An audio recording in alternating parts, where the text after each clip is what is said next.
한국에서 사역할 때 한 아내 집사님의 급한 전화를 받았었습니다.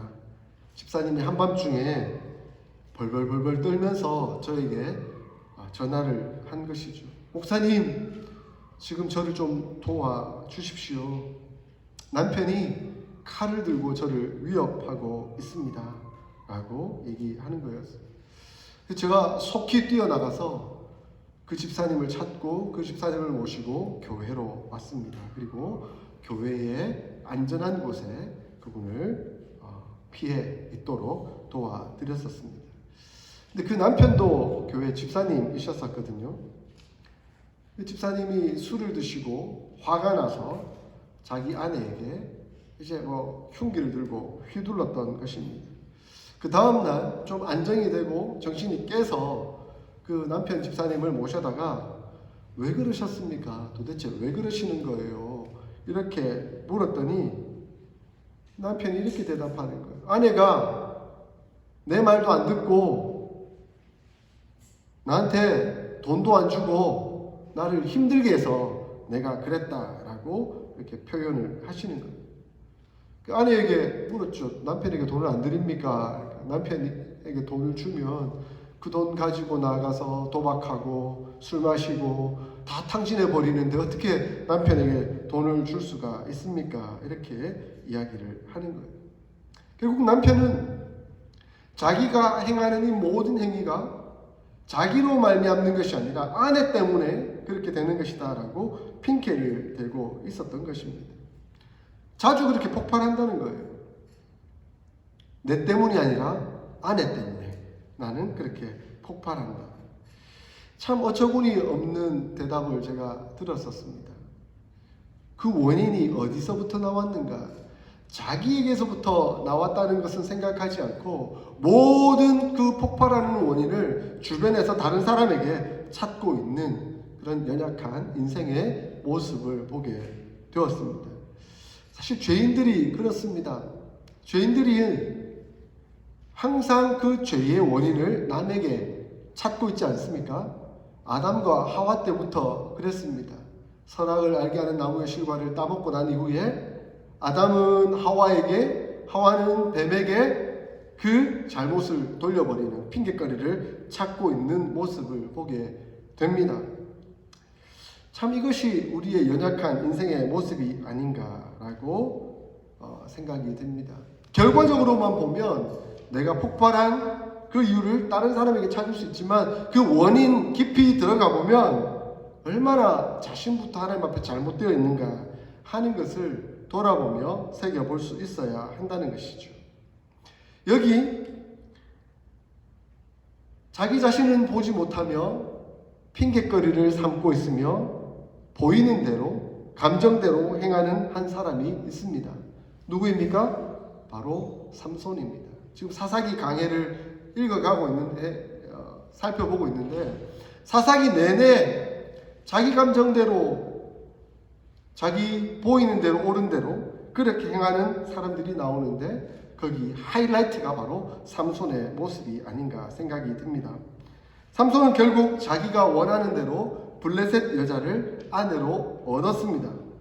부모도 어떻게 할 수 없는 듯 그 여자에게로 함께 내려갔고 그리고 결혼식이 이루어집니다. 결혼잔치가 벌어지고 있습니다. 지금 이 결혼잔치는 그야말로 술잔치로 이루어지고 있습니다. 세상에 들어가 세상과 어울려 세상의 방법대로 그 잔치가 이루어지고 있습니다.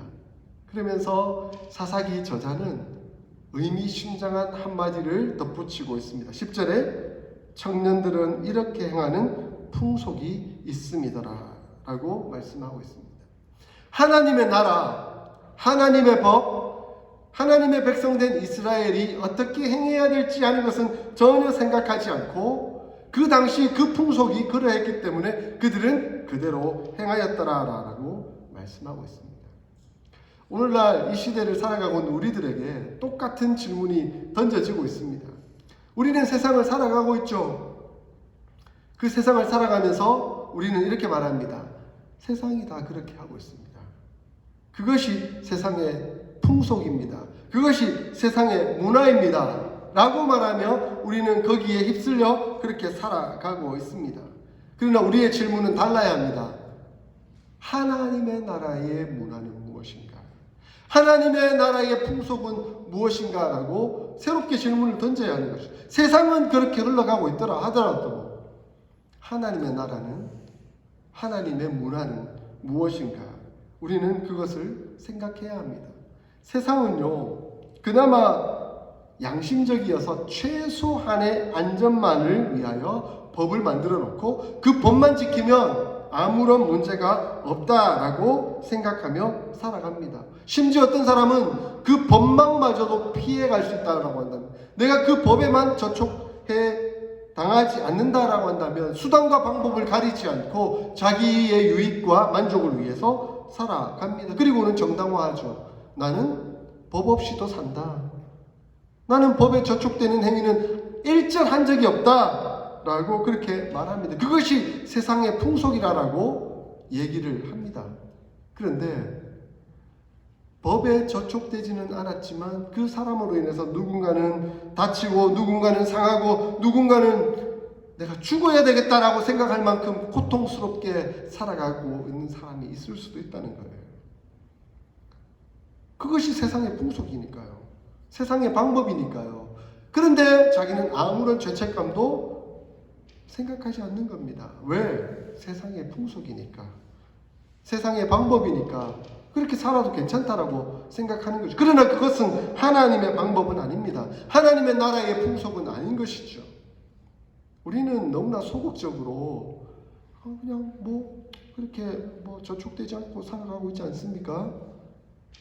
근데 더 적극적으로 하나님은 우리에게 하나님의 나라의 방법대로, 하나님의 나라의 풍속대로 살아라라고 말씀하고 있습니다.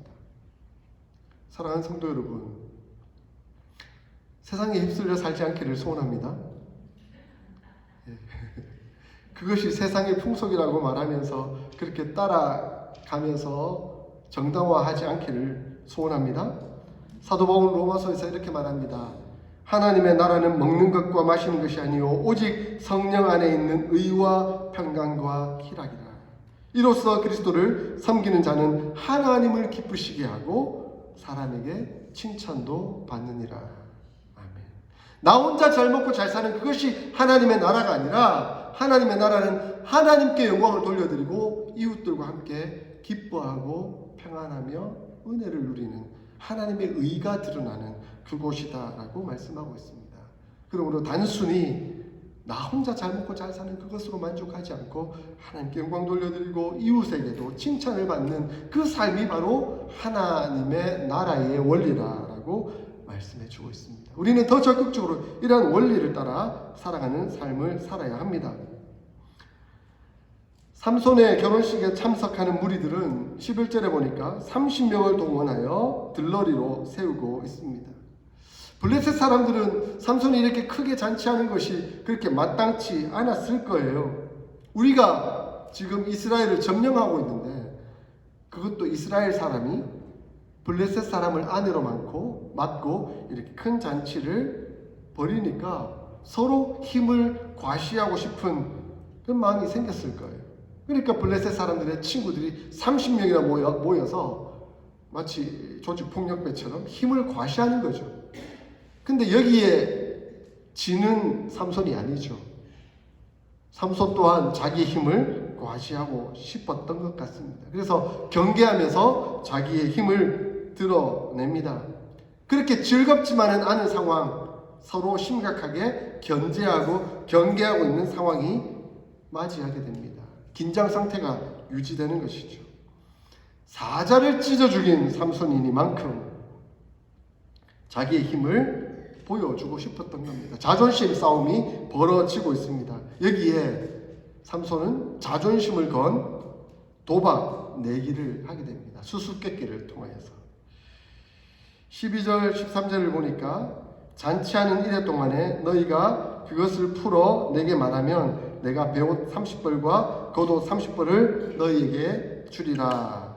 그러나 그것을 능히 내게 말하지 못하면 너희가 내게 배옷 30벌과 겉옷 30벌을 주어야 할지니라 라고 내기를 겁니다. 이에 블레셋 사람들도 자존심이 있으니까 13절 하반절에 우리에게 이르라 그 수수께끼를 다 듣고 맞춰보겠다라고 말합니다. 이에 삼손은 14절에 먹는 자에게서 먹는 것이 나오고 강한 자에게서 단 것이 나오죠. 자기가 사자를 찢어 죽이고 거기서 이 꿀이 나온 그 내용을 담아서 수수께끼로 말하고 있습니다.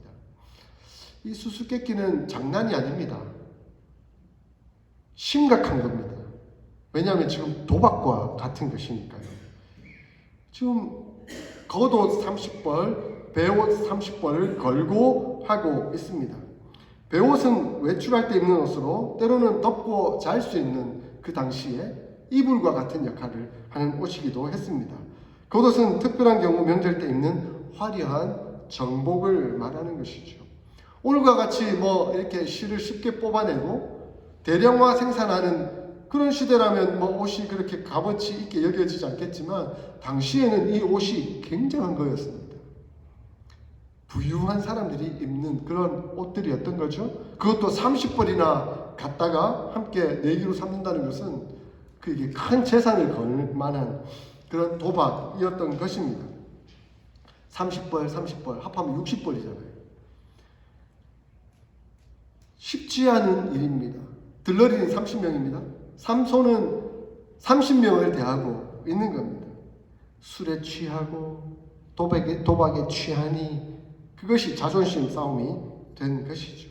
그리고 그것을 세상의 풍속이었다라고 말하고 있습니다. 세상 사람들은 이렇게 살아갑니다. 도박하고 즐기고 그것으로 남을 것을 빼앗고 또 빼앗기고 그러다가 싸움이 나고 죽고 죽이고 하는 그 일들이 세상 가운데 벌어지고 있는 겁니다. 그리고 그것을 세상의 풍속이다라고 말하고 있습니다. 블레셋 사람들의 심리를 생각해 보십시오. 우리가 빼앗길 거라고 생각하고 그 내기를 걸었겠습니까? 도박을 하는 사람들은 언제나 자기가 이길 거라고 생각합니다. 수수께끼에 당연히 자기들이 맞출 거라고 생각하고 임했던 것이죠. 그런데 3일이 지나도록 도무지 풀리지 않는 겁니다. 날이 갈수록 점점 답답해집니다. 7째 날이 다가오면 자기의 모든 것들을 빼앗기게 되는 것이죠. 블레셋 사람들은 결코 손해볼 사람들이 아닙니다. 도박을 하는 사람들은 손해볼 거라고 상상하지 않습니다. 그리고 그것에 반드시 이길 거라고 생각합니다. 그래서 수단과 방법을 가리지 않고 해결하려고 합니다. 결국 어떻게 합니까? 삼손의 아내에게 가서 협박을 합니다.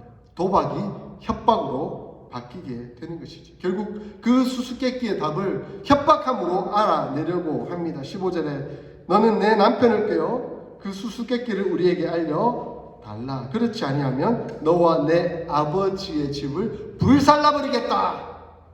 이렇게 말하고 있습니다. 도박이 협박이 되었고 협박은 폭력으로 바뀌어져 가고 있습니다. 도박이라는 호기롭게 시작된 그것이 결국 억울하고 분통 터지며 사기라고 결론이 났던 것이죠.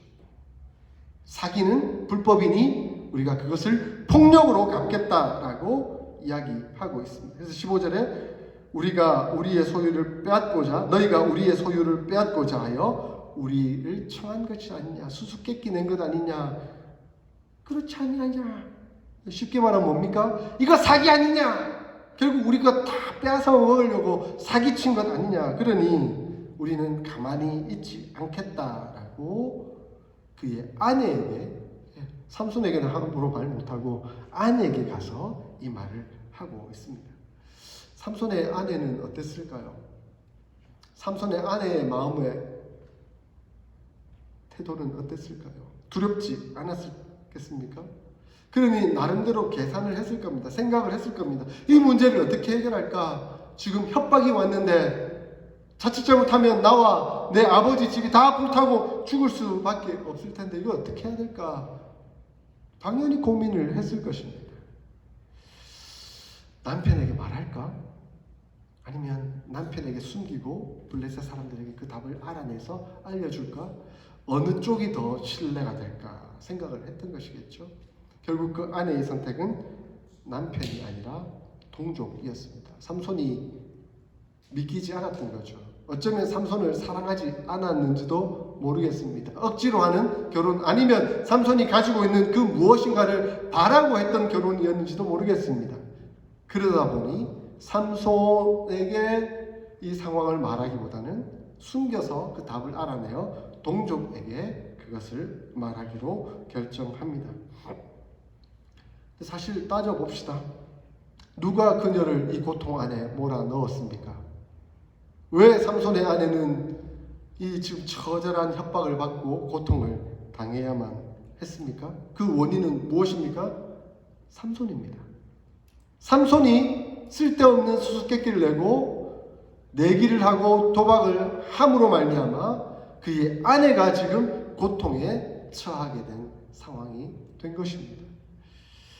어느 한 사람이 잘못하면 그 사람의 문제로만 끝나지 않습니다.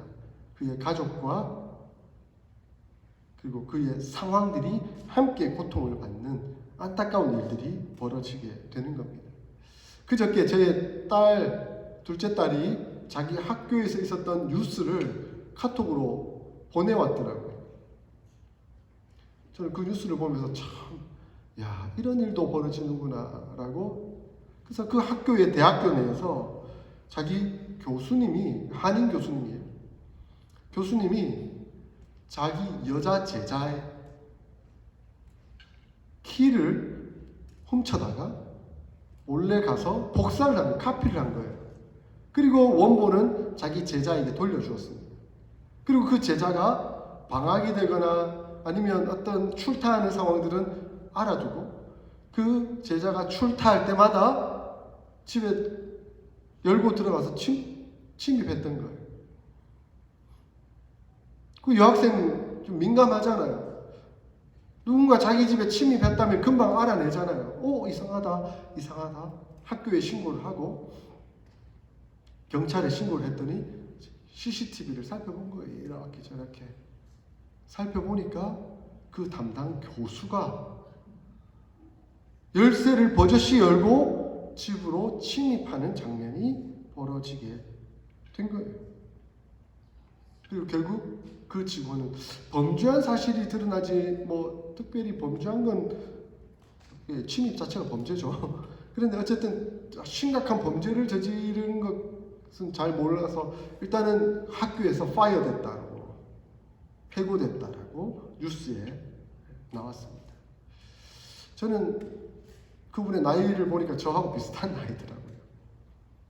미국에 유학을 와서 박사학위까지 받고 한 유명 대학의 교수까지 되신 분이 뭐가 그렇게 아쉬워서 제자의 키를 훔쳐다가 복사를 하고 그 집에 드나드는 그런 일들을 벌였을까?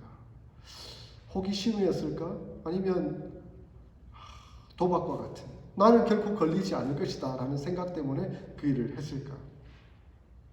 안타까운 마음이 들었습니다. 그런데 그분이 파이어되고 한 그 뉴스를 보는 순간 제가 머릿속에 가장 먼저 떠오른 것은 그의 아내와 그의 자녀들이었습니다. 한 대학 교수의 어처구니 없는 실책으로 말미암아 그 아내가 받는 고통, 그의 자녀들이 받는 고통은 얼마나 심할까, 얼마나 힘들까라는 생각이 들었었습니다. 지금 삼손의 아내가 그러한 고통을 받고 있는 것입니다. 삼손의 아내는 이럴 수도 저럴 수도 없는 심각한 상황에 빠져들었습니다. 삼손의 아내는 결국 살기 위한 몸부림을 칩니다. 남편에게 투쟁을 합니다. 답을 얻어내 보기 위해서. 그녀의 작전은 눈물이었습니다. 눈물의 호소로 남편에게 답을 알아내려고 합니다. 16절에 삼손의 아내가 그의 앞에서 울며 이르되 당신이 나를 미워할 뿐이요 사랑하지 아니하는도다. 삼손은 함부로 답을 알려줄 수가 없죠. 내 부모에게도 그 답을 알려주지 않았는데 어떻게 너에게 그 답을 알려주겠느냐라고 대답을 합니다. 막아봅니다. 애를 써봅니다. 그러나 몇 날 며칠째 아내는 울고 불고 하면서 호소를 합니다. 마지막 7일째가 되니까 이제 죽을지도 모르잖아요. 불타 죽을지도 모르잖아요. 자기 아버지 집까지도. 그러니 정말 눈물로 호소하며 삼손을 심히 괴롭힙니다. 남자는요, 눈물에 약합니다. 왜냐하면 남자는 흙으로 지어졌으니까. 여자는 눈물에 강한 것 같아요. 예, 아담의 뼈로 만들어져서 그런지. 예, 이건 신학적 해석이라기보다 좀 조크로 받아들이십시오. 네. 남자는 눈물에 약한 것 같아요. 그래서 아내가 울고 불며 하면서 그렇게 하니까 결국 아내의 눈물의 호소에 넘어져 버리고 맙니다. 마음이 녹아져 버리고 맙니다. 어쩌면 힘들어서 아니면 하도 그렇게 막 와가지고 울면서 막 하면 귀찮아서 에이 답 안 말해주고 말지 뭐 이러면서 17절에 그녀에게 답을 말해줍니다. 그리고 삼손의 아내는 그 답을 가져다가 자기 동족인 블레셋 사람들에게 알려주게 됩니다. 삼손의 아내는 왜 삼손과 결혼했을까요? 이런 고통을 당하려고 결혼했을까요? 아니겠죠. 뭐 바라는 바가 있었는지 모르겠지만 이것이 그가 원하는 답은 아니었을 것입니다. 어쨌든 이 삼손의 아내는 큰 회의에 빠져서 삼손을 버려두고 삼손의 답을 얻어 동족에게 알려줍니다.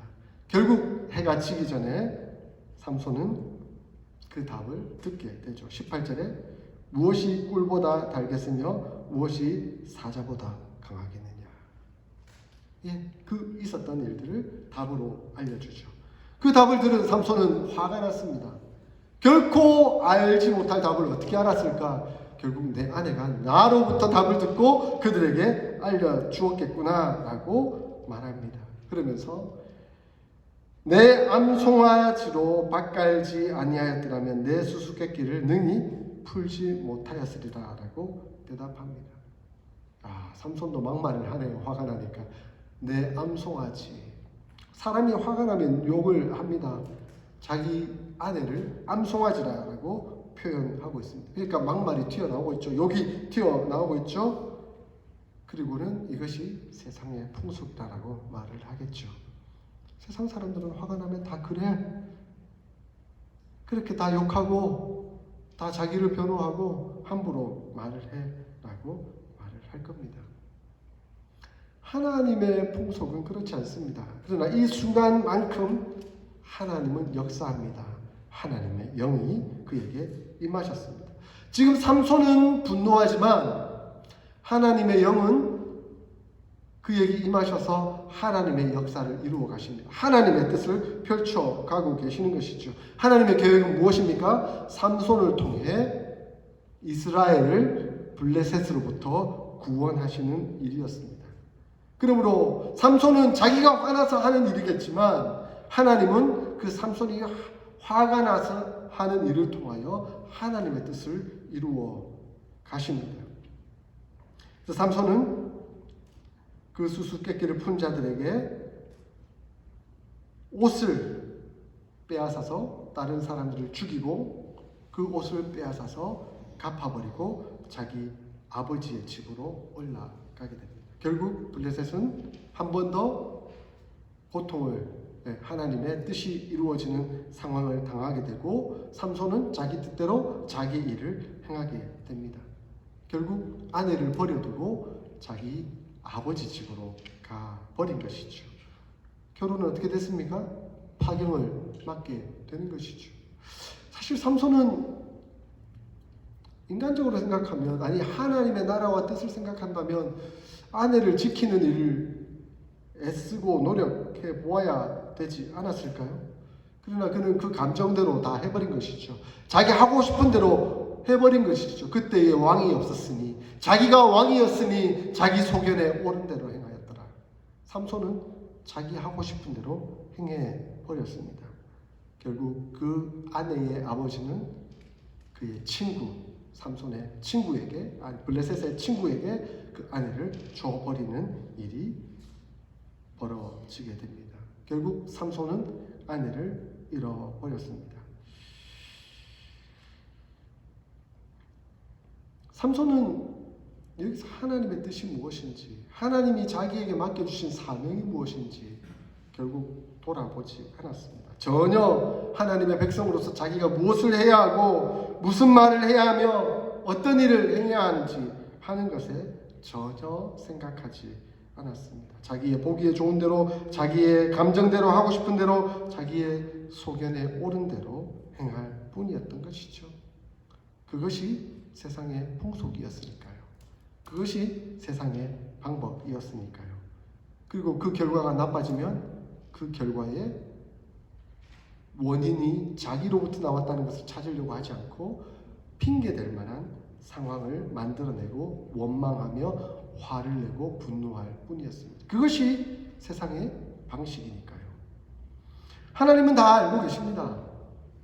지금 이 원인이, 이 문제가 어디서부터 발생했는지 하나님은 다 보고 계십니다. 그리고 그 중심을 보고 계시는 것이죠. 그러나 삼손은 여전히 자기 중심을 보지 못하고 있습니다.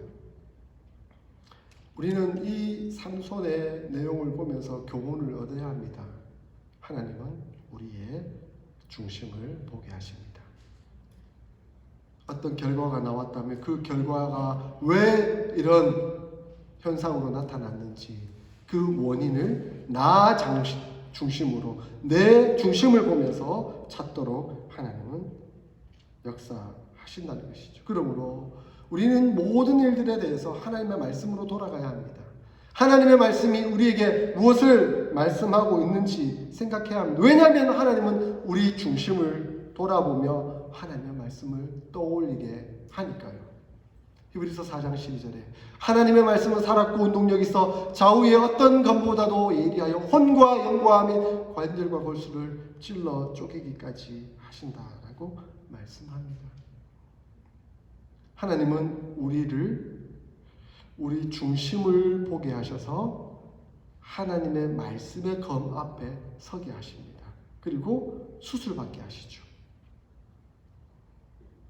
네가 죄된 이 모습 때문에 이런 결과가 나타나고 있는 것 아니겠니?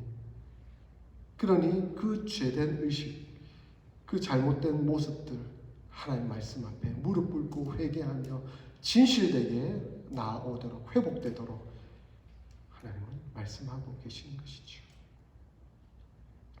그러므로 진실된 그리스도인들은 자기 내면을 들여다보지 남 탓하기에 바쁘지 않습니다. 물론 현상적으로 전체적으로 생긴 그 일들에 대해서는 냉철하게 분석해 볼 필요가 있겠지만 가장 먼저 돌아보는 것은 자기 자신이어야 합니다. 그러므로 나는 날마다 죽노라 고백한 사도 바울은 날마다 하나님 앞에 섰던 것이죠. 하나님 말씀 앞에 섰던 것입니다. 그리고 그 말씀의 빛으로 자기 자신을 비추어 보았던 것이죠. 그리고 가장 깊은 곳, 가장 어두운 곳, 가장 피하고 싶은 곳이 어디인가? 그 내면을 하나님의 말씀 앞에 드러냈던 것이죠. 죄인은 죄인 될수록 자기 자신을 감추려고 합니다. 어두운 곳을 더 깊은 어두움으로 나아가려고 합니다. 그래서 말씀 앞에 비추려고 하지 않습니다. 수술 받으려고 하지 않습니다. 그러니 더 교만해지는 것이죠. 더 죄인이 결국 죽을 수밖에 없는 죄인으로 남아 있을 수밖에 없는 것이죠. 우리는 하나님의 자녀입니다. 말씀 앞에 서는 자들입니다. 그러므로 말씀의 칼 앞에 우리 자신을 내어 놓아야 합니다. 그래야 삽니다. 수술을 받아야 살지요. 지금 심각한 죽을 병에 걸렸는데 그걸 도려내지 않으면 죽는데, 근데 그걸 자꾸 감추고 있으면 더 죽게 되는 것이죠. 사랑하는 성도 여러분, 하나님은 우리 자신을 보게 하십니다.